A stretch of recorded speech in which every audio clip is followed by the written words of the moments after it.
Good morning. Good morning. Thank you. Are you tired of hearing us thank you? But really, how could we ever not stop thanking you for everything you do for us in our books? And as everyone was mentioning their home libraries, I grew up in New York City, and mine was the Donnell on 53rd Street. And the first time I ever went in there was with my father. And I was thinking about my father all since I've been here because he was the first person to take me to the library. And I remember the feel when I was a kid of the linoleum under my feet and the quiet in the room and the smell of the books. And I have carried that feeling with me, well, for my whole life. And I associate it with the love of books from when I was very, very young. And for that, I thank you all. So now I'm here to introduce Graham Moore. In 2011, Graham Moore published his first novel, The Sherlockian. It was a very fun, very smart thriller about the world of Sherlock Holmes obsessives, and it went on to become a New York Times bestseller. Graham was still in his late 20s when he published this debut, and before he wrote his second novel, he decided to try something else. He wrote a screenplay, and that screenplay became The Imitation Game, which starred Benedict Cumberbatch and Keira Knightley, and it was based on the life of the British mathematical genius Alan Turing. The movie went on to be a huge success, as I'm sure you all know, and Graham went on to win, at the age of 33, the Academy Award for the Best Adapted Screenplay. So I'll let Graham tell you more about The Last Days of Night, but I will say that he's a storyteller of the first order. John Grisham fans will love the procedural story of a young attorney facing an implacable, powerful foe. Eric Larson fans will love the portrait of a rich period in American history that has been oddly overlooked. And readers of Walter Isaacson's biography of Steve Jobs will realize that Jobs was only the most recent of a long line of deeply contradictory geniuses who have shaped the world we live in today. Speaking of Eric Larson, as you'll see when you grab an ARE, he said of the book, it's part legal thriller, part tour of a magical time, and once you've finished it, you'll find it hard to return to the world of now. Finally, we're delighted that just 2 days ago, the same dream team that made The Imitation Game has closed a deal for the movie. So it's my great pleasure to introduce you to Graham Moore.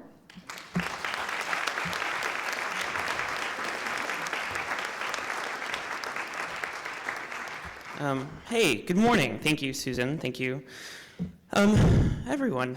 Okay. Where do you get your ideas? When my first novel, as Susan was describing, came out 5 years ago, this was without a doubt the question that I was asked most frequently at readings, events. The second most frequently asked question was, what's your next book going to be about? But that question was so utterly terrifying that I couldn't even think about it. So I would return to the first, that where do your ideas come from? And I was a bit stunned that I kept getting it because I never really thought about it before.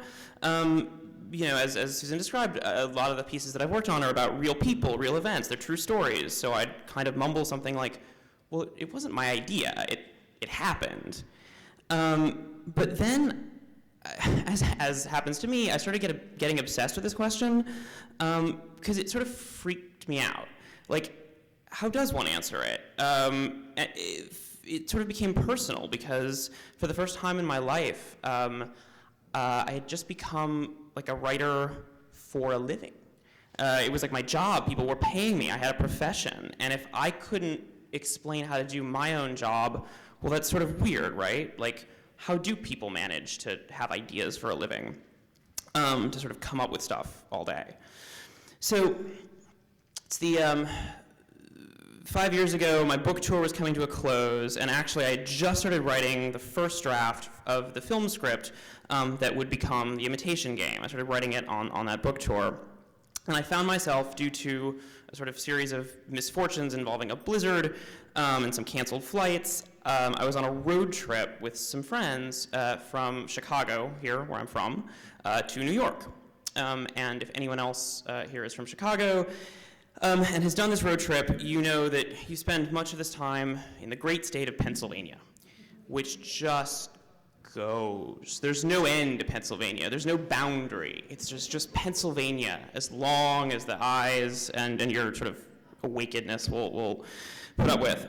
So it's going on, and it's 3 a.m. and we're exhausted, and we're still in Pennsylvania, and we sort of drive past this, my friends and I drive past this Westinghouse Corporation factory, and in these moments, I always prattle on, so I'm sort of like, you don't hear much about George Westinghouse, do you? Guy starts one of the largest companies of the 20th century, but you don't hear about Westinghouse the way you hear about Henry Ford, Thomas Edison. And then I remembered reading about Westinghouse's, these memories started coming back to being in a library not far from here on the south side of Chicago.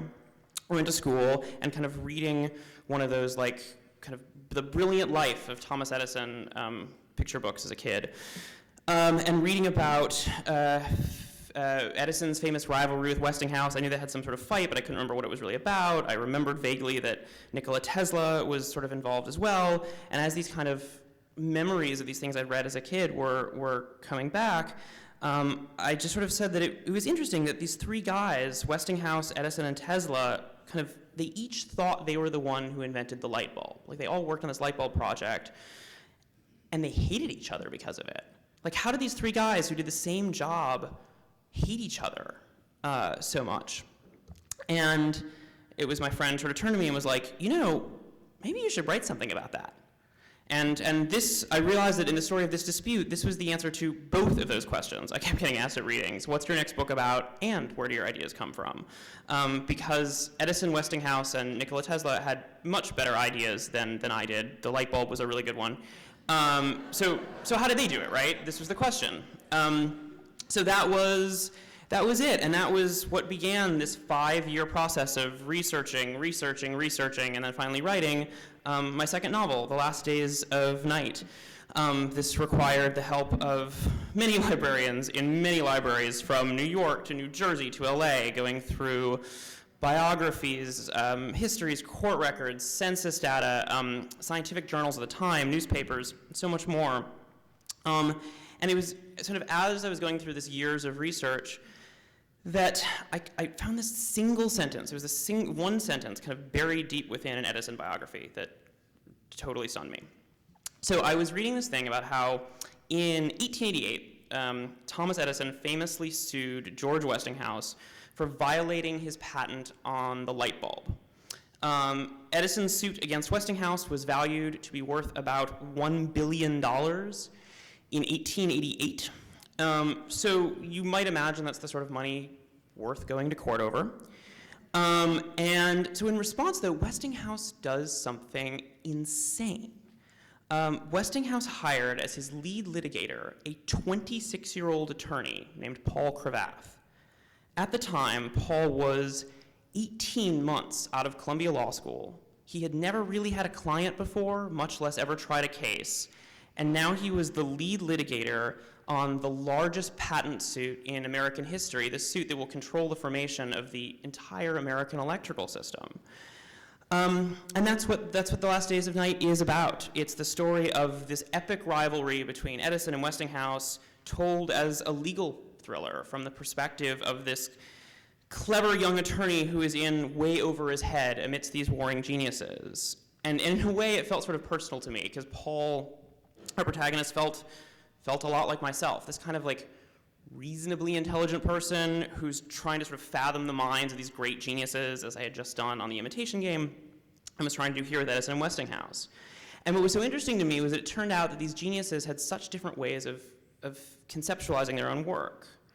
So Edison, if you don't know, Edison was born in a small town. He was essentially homeless as a teenager. He was a butcher boy, which meant he rode the train selling candy to passengers. By 21, Thomas Edison was a millionaire, and by 30, he had a mansion on Fifth Avenue. So how do you do it? Well, there's this story I've always loved about his process, which was sort of about his first invention. And when he was riding the rails, he overheard the Western Union men at the stations. They'd complain about their machines, their telegraphs. They couldn't do this. The machine couldn't do that. They couldn't repeat signals automatically. And it would drive them crazy, but these machines, what are you going to do? Well, so what Edison did was he did something about it. He got one of their machines and took it apart and figured out how to make it better and put it back together, and he called this new device the automatic repeater, and he sold the patent. And now inventing was his job, and he became really, really good at it. And this was his model from ever on. He would kind of find something useful, something people want, something they would value but sort of don't quite have yet. And this was Edison, I would suggest, this was Thomas Edison's great genius. It's realizing that it's in finding problems that can be solved. It's just that no one had quite done it yet. And then when he'd moved to his famous lab in Menlo Park, New Jersey, he'd kind of built these huge labs full of engineers and sort of set them all to solve the same problem. And that's how he'd do it. He'd pick a problem and then sort of say to the boys in the lab, here you go, make a light bulb work, you got 2 years. Best of luck. And so George Westinghouse, that was a bit different. He was born with a bit more money. He also made a tremendous fortune quite young, but his was in railroads. Westinghouse designed air brakes for trains. Westinghouse wasn't like on the razor's edge of some new technology, right? He would like steadily improve these decades-old train designs. Westinghouse saw an opportunity in light bulbs. He saw that people were trying to make them work, but they didn't quite. And Westinghouse was a bit later than Edison. And what he realized in his characteristic fashion is that Edison and some others, they were making these leaps technologically, but the actual products, like the things they were selling in stores, were terrible. So he bought the rights to some existing British light bulb patents, a couple of American ones, and he sort of combined them all together to make the world's best light bulb. And this was Westinghouse's skill. He was an engineer. He was a tinkerer. He wasn't trying to sort of conjure up some brilliant thing out of plain air. He would endlessly improve these devices, and he built the very best one. Now, the third leg in what I would argue is this kind of step stool or something. Step stools usually have 4 legs, but this one had 3. And the third one was Nikola Tesla, about whom many grand stories are told. Nikola Tesla grew up very poor in a small town in Serbia. He moved to Paris, where he got a job at an Edison subsidiary, and then got on a boat to New York, where he arrived with quite literally a nickel in his pocket. He marched into Thomas Edison's office, talked his way into a job, which he got on the spot, and then spent the next few years as one of those sort of grunts in Edison's lab, kind of doing Edison's kind of grunt work, which he hated. Nikola Tesla was not the kind of man who did well with like a boss. So he quit with a big fight, and then he invented some more. Off on his own, he invented some of this totally pioneering early electrical work, these totally like left field designs, which he then sold to George Westinghouse.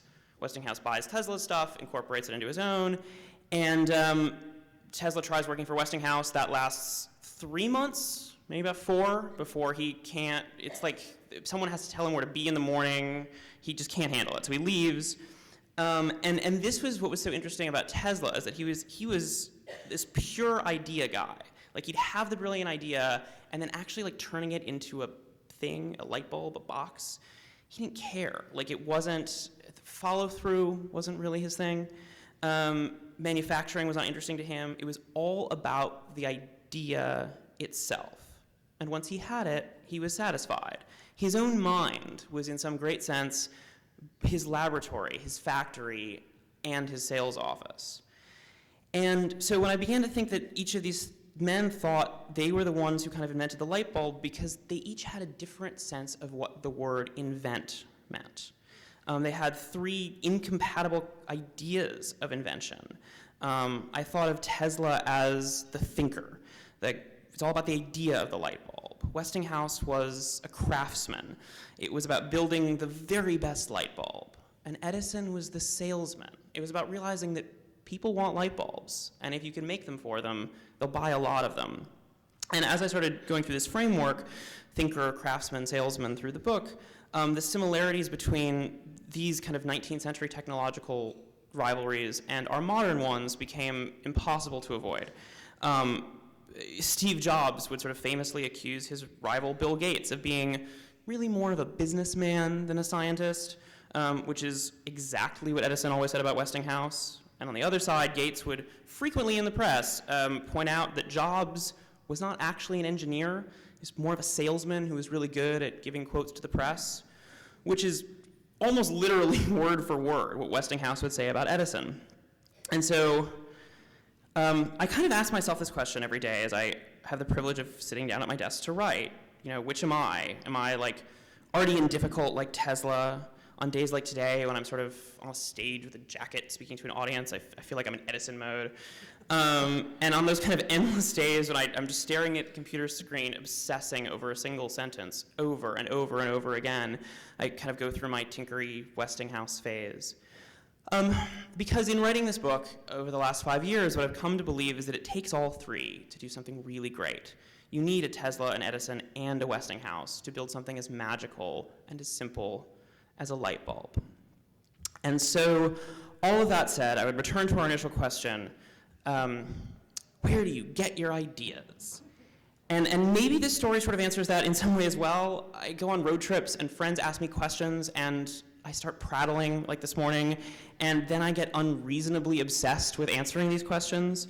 I read as much as I can on the subject, usually in libraries, and then I try to craft those questions and possible answers into a narrative.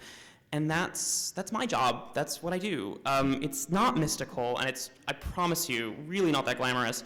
But it is what I do all day, and I really love it. And I'm so grateful that it's what I get to devote my life to doing on days like today, and especially on occasions like this one with all of you. So thank you so much.